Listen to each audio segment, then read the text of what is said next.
अयं निज परो वेति गणना लघुचेतसाम् उदार चरितानान्तु वसुधैव कुटुम्बकम्। चैतन्य चिन्तन हरेक बिहान 5 बजे वसन्त विश्वामित्रको साथमा। चैतन्य चिन्तन काठमाडौँमा रेडियो NRN 99.1 र नेपाली रेडियो नेटवर्क मार्फत देशैभरि। चैतन्य चिन्तन। ओम सर्वे भवन्तु सुखिनः, सर्वे सन्तु निरामयाः, सर्वे भद्राणि पश्यन्तु, मा कश्चित् दुःखभाग् भवेत्। ओम शान्तिः शान्तिः शान्तिः।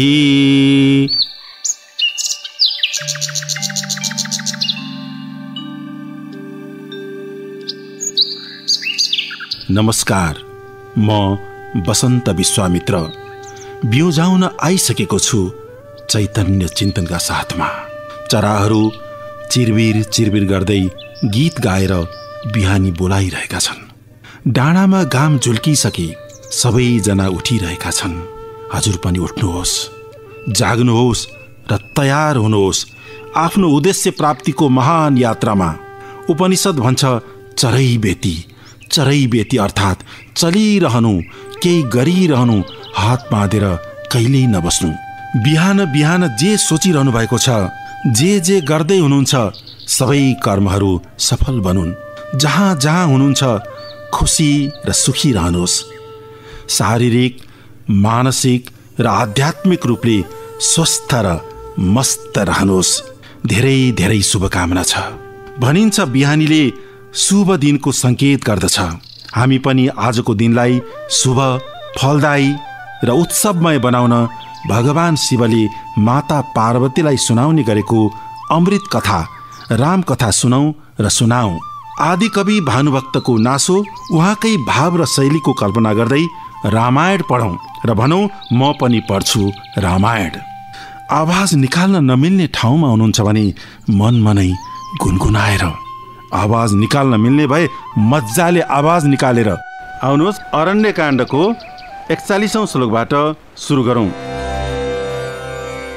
तिनका ती सर्व हतियारहरू काटी टारी, सम्पूर्ण राक्षसहरू कन जल्दी मारी।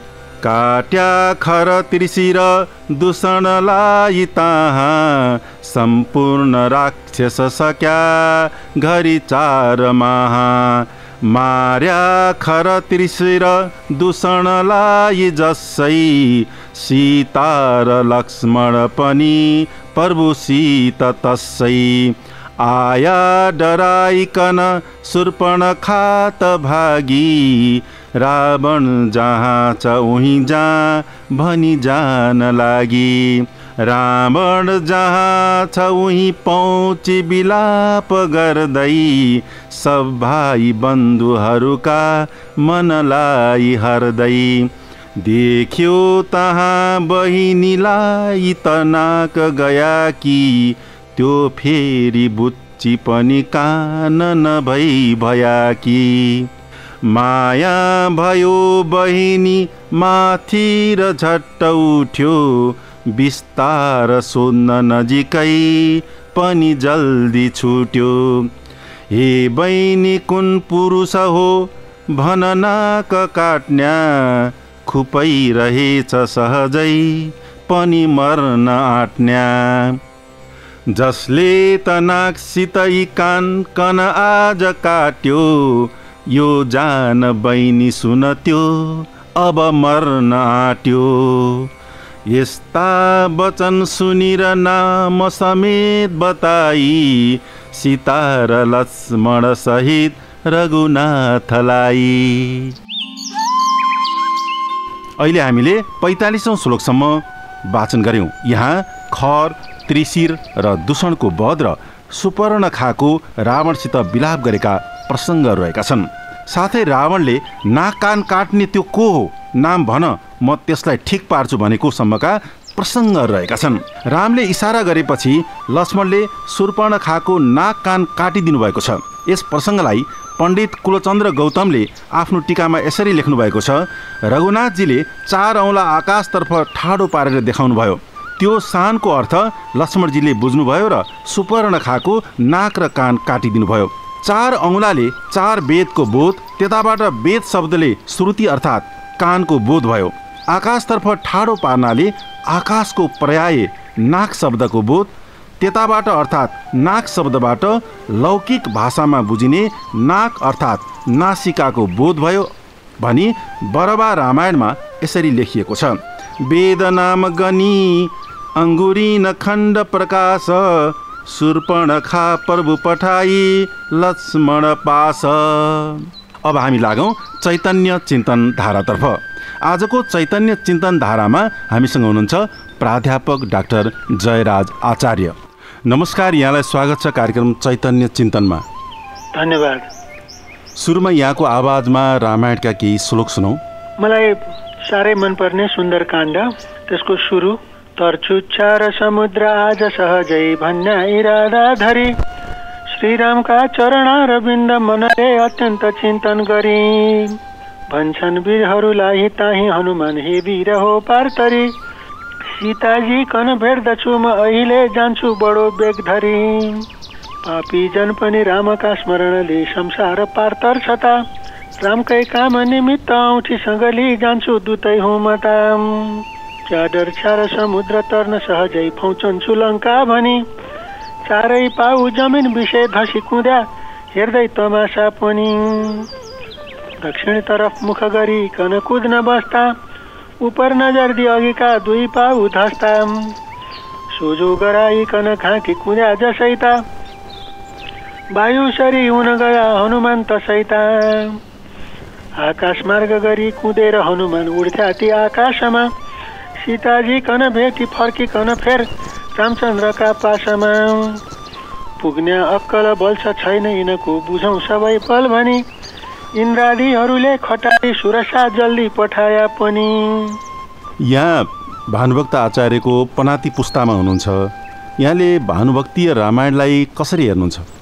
अब रमघा डाँडामा भानुभक्तका हजुरबुवा श्रीकृष्णका सन्ततिहरूको हामी केटाकेटी हुँदा 32 घर थियौँ। प्रायः सबै घरमा रामायण हुन्थ्यो, वाचन हुन्थ्यो र अब त्यही अनुसार हाम्रो घरमा पनि मेरो आमाले रामायण करिब दिनको 2 पटक पढ्नुहुन्थ्यो। एकपटक बिहान 11 बजेतिर बिहानको काम सकिसकेपछि अनि अर्को पटक बेलुकाको खाना पकाउनु अगाडि करिब 3-4 बजेतिर। त्यसैले रामायण सुन्दै सुन्दै हुर्कियो र वास्तवमा क ख ग घ पढेर होइन कि रामायणका श्लोक कण्ठ भएको ठाउँमा चाहिँ नै रामायणको पाना पल्टायो अनि पढ्न थाल्यो। गर्दाखेरिमा आफूले उच्चारण गरेको श्लोक र ती अक्षरहरूसँगको तादात्म्य जोड्दै जाँदाखेरिमा अक्षर चिनियो। त्यसरी एउटा बाह्रखरी नै नपढिकन रामायण पढेर शिक्षा आरम्भ भयो। त्यसैले मलाई एउटा अनौठै जस्तो लाग्छ। रामायण पढिरहँदा यहाँले रामलाई कुन रूपमा हेर्नुहुन्छ? राम एउटा साँच्चीकै आदर्श शासक, कूटनीतिज्ञ। अब अहिले आदर्श शासक भन्दाखेरिमा वर्तमान नेपालको शासकीय दुरवस्था पनि सम्झिन्छ। उहाँले एउटा सानो मात्रै अब धोबीले सीताजीको सतीत्वको विषयमा प्रश्न उठाएको हल्ला सुनेको भरमा उहाँले चाहिँ नि गर्भिणी सीतालाई त्याग गर्नुभयो। र मैले पढेको एउटा उत्तर रामचरित नाटकमा श्लोक छ,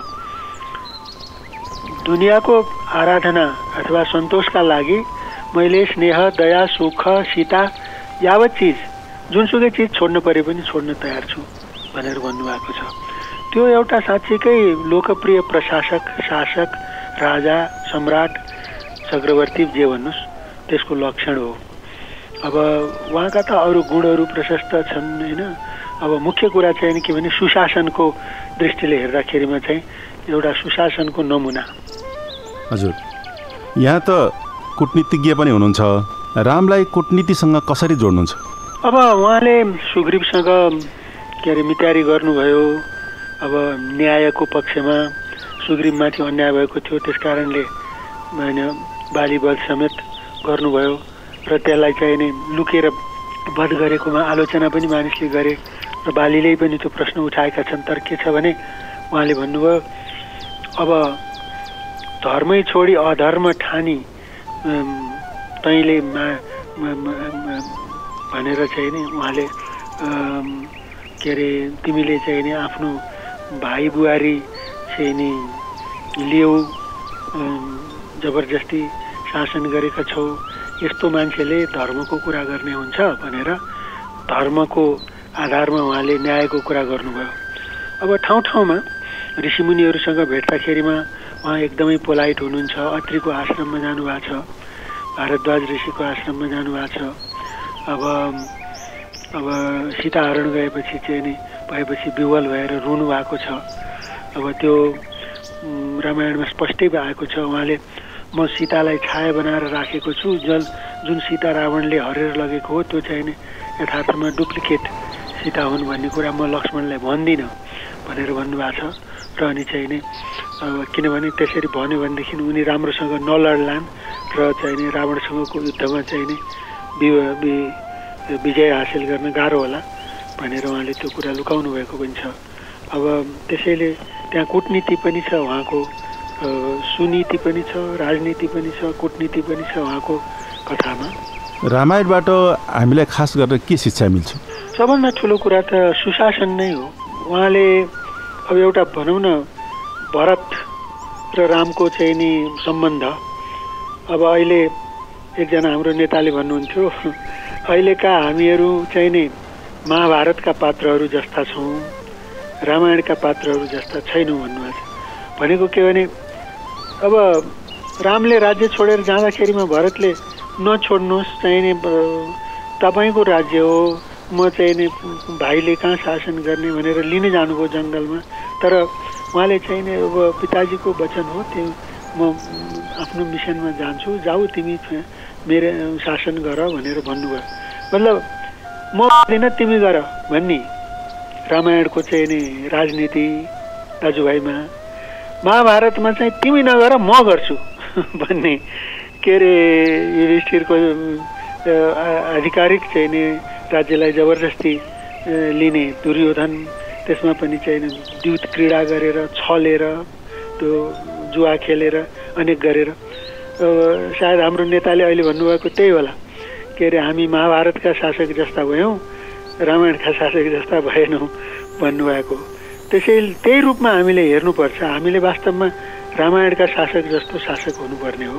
मैले असार 14 गतेदेखि दिनदिनै रेडियोबाट म पनि पढ्छु रामायण भन्ने अभियानका साथ रामायण पढिरहेको छु र अरूलाई पनि पढ्ने प्रेरित गरिरहेको छु। मैले त्यति बेला भन्छु यो भानुभक्तको शैलीको कल्पना गरेर पढिरहेको छु भनेको छु। यो भानुभक्तको शैली कस्तो हो? यहाँको पिताजीले पनि रामायण पढ्नु भएको छ, यहाँले पनि अहिले पढ्नुभयो, यो शैली खास कस्तो शैली हो? अब मुख्य भानुभक्तले अनुष्टुपमा लेखिएको अध्यात्म रामायणलाई शार्दूल विक्रीडितमा अधिकांश चाहिँ नि रामायण 90% शार्दूल विक्रीडित छन्दमा छ। अब एकदा नारदो योगी परानुग्रह काङ्क्षया पर्यटन सकलान लोकान् सत्यलोकम उपागत भन्या छ अध्यात्म रामायणको पहिलो श्लोक। भानुभक्तको रामायण चाहिँ एक दिन नारद सत्यलोक पुगी गया, लोकको गरौँ हित भनी ब्रह्मा ताई थिया पर्या चरणमा खुसी गराया पनि। यस्तो राम्रो के अरे शार्दूल विक्रीडित छन्दमा लेख्ने शैली उहाँले चाहिँ सायद आफ्नो घरमा के अरे वाल्मिकीले बनाएको गङ्गा स्तोत्र भयो, माता शैल सुता सपत्नी वसुधा श्रृङ्गार हारावली इत्यादि, त्यसले गर्दा यो कविता भनेको वास्तवमा शार्दूल विक्रीडित छन्दमै लेखिन्छ भन्ने जस्तो चाहिँ नि मानसिकता स्थापित गरिदिनु भयो। र अधिकांश चाहिँ नि उहाँका उत्तरवर्ती कविहरू मोतीराम, लेखनाथ, चाहिँ नि देवकोटा सबैले अब अहिलेसम्म पनि शार्दूल विक्रीडितै चाहिँ निमा धेरैले लेख्नु भएको छ। त्यो चाहिँ के छ भने भानुभक्तीय शैली नै भन्नुपर्छ त्यसलाई अब छन्दको हिसाबले। अब भाषाको हिसाबले चाहिँ अत्यन्तै नेपाली ठोस भाषा प्रयोग गर्नुभएको छ भानुभक्तले। अब त्यही नेपाली कविता लेखनाथमा आएर देवकोटामा आएर संस्कृतमय पनि बनेको छ एकदमै। अब अहिले लामो कुरा गरेर उदाहरण दिँदाखेरिमा धेरै लामो हुन्छ। अब तर तुलनात्मक दृष्टिले हेर्ने हो भनेदेखि अब भानुभक्तले नेपालीकरण गर्दै जानुभएको थियो भने बिस्तारै बिस्तारै सुधारको नाममा लेखनाथ देवकोटासम्ममा हुँदाखेरिमा त्यो संस्कृतिकरण भएर फेरि संस्कृतमय भएर फर्किएको छ। अब त्यसलाई कसरी हेर्ने हो थाहा छैन। अब कसैले सुधारिएको हो भन्छन्, कसैले चाहिँ नि होइन जटिल भयो भन्छन्। तर जे भए पनि एउटा चाहिँ कुरा भन्ने के सकिन्छ भने भानुभक्तको रामायण जति पपुलर अरू कुनै कृति अब नेपाली साहित्यमा भएन। सायद अब मुनामदन अब घुम्ने मेचमाथि अन्धो मान्छे पनि गद्य कविता भए नै धेरै नै बिक्री हुन्छ भन्छन् होला, मलाई त्यस्तो लाग्छ। मुनामदन पनि सरल छ। देवकोटाको चाहिँ नि संस्कृतमय काव्य भनेको शाकुन्तल हो, जसले उहाँलाई चाहिँ नि महाकविको रूपमा स्थापित गर्यो। तर त्यो अत्यन्त संस्कृतमय छ। त्यसैले भानुभक्तीय शैलीलाई चाहिँ नि छन्द चयनको दृष्टिले, भाषा प्रयोगको दृष्टिले हेर्दाखेरिमा अत्यन्तै लोकप्रिय र चाहिँ नि मनोहर भन्नुपर्छ। भानुभक्त आचार्यले रामायण लेख्ने प्रेरणा बाजे श्रीकृष्ण आचार्यबाट पाउनुभयो कि घाँसीबाट? मलाई के लाग्छ भने यथार्थमा बाजे श्रीकृष्णबाटै पाउनुभएको हुनुपर्छ र बाजे श्रीकृष्णको समयसम्म पनि तनहुँका सेन राजाहरू चाहिँ ले आफूलाई रामचन्द्रका वंश भनेर भन्थे र तनहुँका सेन राजाबाट श्रीकृष्ण र उहाँका पुर्खाहरूले थुप्रो जग्गा बिर्ता पाएको देखिन्छ, कागजपत्रहरू छन्। त्यसले गर्दा त्यो भेकमा अब रामचरित्र रामायणको लोकप्रियता चाहिँ पहिल्यैदेखि रहेछ भन्ने देखियो। किनभने राजाहरूले नै आफूलाई चाहिँ नि सोमवंशी सूर्यवंशी भन्छन् नि। अब त्यसमा चाहिँ नि आफूलाई रामचन्द्रका चाहिँ नि सन्तानहरू भनेर सेनहरूले लेखेको के अरे कागजपत्रमा सनदहरूमा अनि उहाँले सपोर्ट गरेका विद्वानहरूले लेखेका किताबहरूको पुष्पिका वाक्यमा त्यो पाइन्छ। त्यसैले रामकथा चाहिँ त्यहाँ लोकप्रिय रहेछ। त्यसकारणले अब मेरो विचारमा आफ्नै पिताजी हजुरबुवा भनौँ न पितामहबाटै त्यो प्रेरणा पाउनुभएको हुनुपर्छ। तर अब घाँसीसँगको भेटमा पनि उहाँले चाहिँ नि साँच्चीकै कीर्ति राख्नुपर्छ भन्ने कुरा चाहिँ अनुभव गरेको आफ्नै उहाँकै श्लोकबाट बुझिन्छ। तर मलाई लाग्छ रामायणै लेख्नलाई चाहिँ त उहाँको घरमै घरायसी प्रेरणै थियो। किनभने अहिले उहाँको ठाइलो बुवा गङ्गादत्त आचार्यको घरमा फालिएका चाहिँ नि कागजपत्रहरू मात्रै सङ्कलन गर्दा पनि करिब 450वटा विभिन्न संस्कृतका ग्रन्थहरू चाहिँ नि रामायण, महाभारत, गीता, श्रीमद् भागवत देखि लिएर अग्निस्थापना हुँदै अनेकौँ ग्रन्थहरू चाहिँ सङ्कलन भएको उहाँको पाइयो। ठुलो विद्वान हुनुहुन्थ्यो। अब उहाँका पिताजी श्रीकृष्ण त ठुलो विद्वान भन्ने भानुभक्तले आफैले भन्नुभएको छ। पहाडको अति वेश देश तनहुमा श्रीकृष्ण ब्राह्मण थिया, खुब उच्चा कुल आर्यवंशी हुन गई सत्कर्ममा मन दिया, विद्यामा पनि जो धुरन्धर भई शिक्षा मलाई दिया, तिनको नाति म भानुभक्त भनी हुँ यो जानी छिनी लिया। यसैबाट थाहा हुन्छ आफ्ना पितामहबाट उहाँले प्रेरणा पाउनुभएको, विद्वत्ताको परम्परा चाहिँ नै हासिल गर्नुभएको यसैबाट पनि थाहा हुन्छ नि। हस्, यहाँलाई धेरै धेरै धन्यवाद। हस्। उहाँ हुनुहुन्थ्यो प्राध्यापक डाक्टर जयराज आचार्य। हामीले उहाँसँग आदिकवि भानुभक्त आचार्यको बारेमा, रामायणका बारेमा र रामका बारेमा चर्चा गऱ्यौँ। यही कुराकानीसँगै आजलाई यति नै। भोलि बिहान सबेरै हजुरलाई बिउझाउनमा आउँदैछु। त्यतिन्जेलसम्मका लागि बिदा दिनुहोस्। हजुरको दिन शुभ रहोस्। नमस्कार। यो नेपाली रेडियो नेटवर्क।